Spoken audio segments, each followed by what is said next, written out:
Hantu resesi global gentayangan, fintech mulai tumbang. Potensi resesi global, kini gentayangan lagi. Hal ini setidaknya diutarakan sejumlah pihak, baik ekonom maupun pebisnis dunia. Melihat kondisi saat ini, resesi sepertinya memang bukan isapan jempol. Ini setidaknya terjadi akibat beberapa hal. Melansir Advisor Perspektive yang mengutip Bloomberg, inflasi tercepat dalam beberapa dekade, ditambah dengan desakan bank sentral menaikkan suku bunga, memicu kekhawatiran akan resesi. Ini diperparah dengan pengendalian virus corona, COVID-19, yang makin agresif di Cina, belum lagi perang Rusia dan Ukraina, yang tak kunjung berakhir.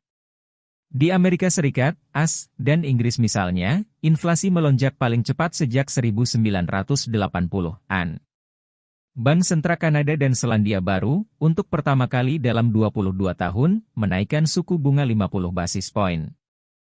Hal tersebut juga berimbas pada fintech di Indonesia. Karena sebagian besar fintech lending di Indonesia, didanai oleh investor dari luar negeri. Sedangkan pembayaran dari pelanggan fintech tersebut tersendat karena melemahnya ekonomi dan orang-orang kebanyakan akan menahan mengeluarkan uang untuk penggunaan belanja ataupun membayar tagihan pinjol. Efek dari hal tersebut, maka fintech mulai melemah rotasi perputaran uangnya. Sehingga fintech tersebut mulai membatasi untuk memberikan pinjaman kepada pelanggan baru dan berfokus untuk mengumpulkan uang terlebih dahulu dari para nasabah lama yang masih mempunyai tagihan yang belum terbayar. Menurut saya pribadi, hal ini akan berimbas pada melemahnya kekuatan dari fintech tersebut.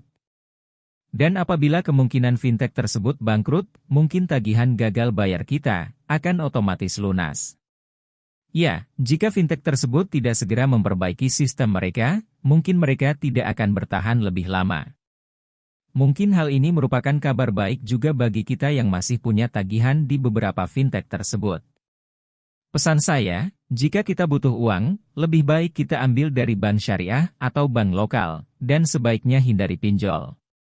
Atau akan lebih baik lagi, kita hindari pinjol dan lebih utamakan untuk menabung, ataupun investasi jangka panjang.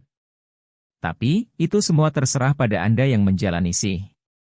Karena apapun itu,